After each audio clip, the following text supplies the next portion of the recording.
The Lord be with you. And with your spirit. A reading from the Holy Gospel according to Matthew. Glory to you, O Lord.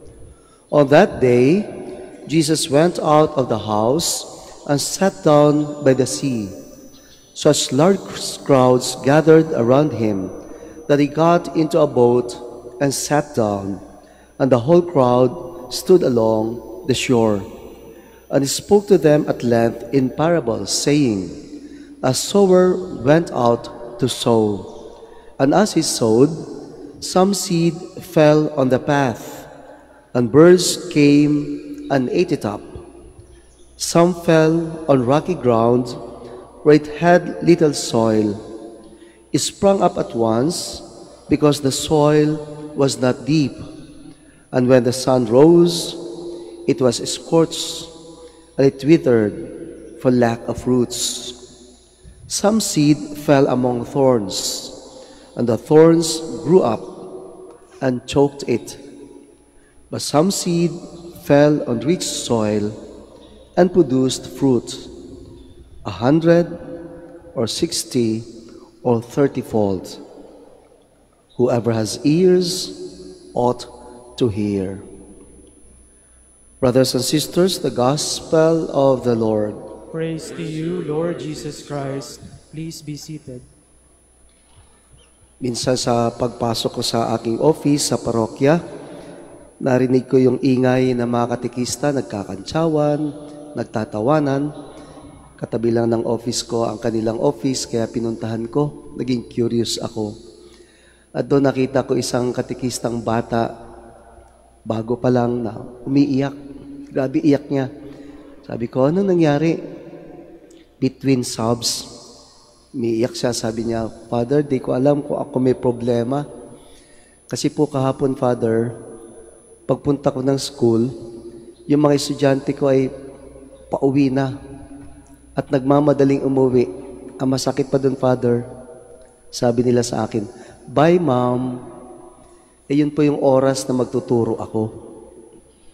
Masakit para sa kanya. Sabi ko, anong oras ba yun? Father, yung uwian na po. At Friday pa, last day. Naalala ko ito Ebanghelyo, sabi ko lang sa kanya, okay lang, ganun lang. Patuloy lang pagtuturo. Keep proclaiming, keep preaching, keep teaching. Dito po sa Manawag, meron tayong 13 katekista sa ngayon. At meron tayong pinaglilingkuran na 19 schools. 3 doon ay high school. Sa high school pa lang, sa grade 12, meron silang about 20 classes. Kulang na kulang ang mga teachers. Pero sabi ko sa kanila, sige lang, okay lang. May makikinig din sa inyo. Naalala ko itong Ebanghelyo, sabi ng ating Panginoon sa talinghaga, a sower went out to sow. Yung tagahasik, yung magsasaka, the farmer, alam niya na yung mga binhi o mga punla o seeds na kanyang ihahasik, hindi lahat mabubuhay. Ang iba masasayang, mamamatay, mahuhulog sa hindi tamang lugar, kulang ng sunlight, kulang ng tubig, pupunta dun sa mga may damo.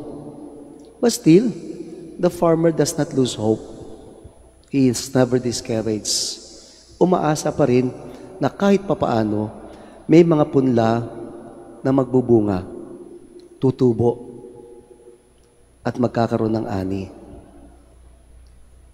Mga kaibigan, mga kapatid, ganun sa buhay natin, may mga ginagawa tayo, hindi lahat ay okay, hindi lahat successful. We will encounter discouragements, rejection, unhealthy biases, criticisms. May mga tao na hindi sasang-ayon sa ginagawa natin. But still the same, let's keep doing what we need to do. Sa mga magulang halimbawa, patuloy, magpaalala sa anak, magbigay ng payo, Minsan parang hindi sila nakikinig. Minsan sila pa yung kumukontra sa inyo. Inaaway pa kayo. Mali lahat ang nakikita sa inyo. Parang ganun din naman. Mali din nakikita nyo sa kanila. Tuloy pa rin.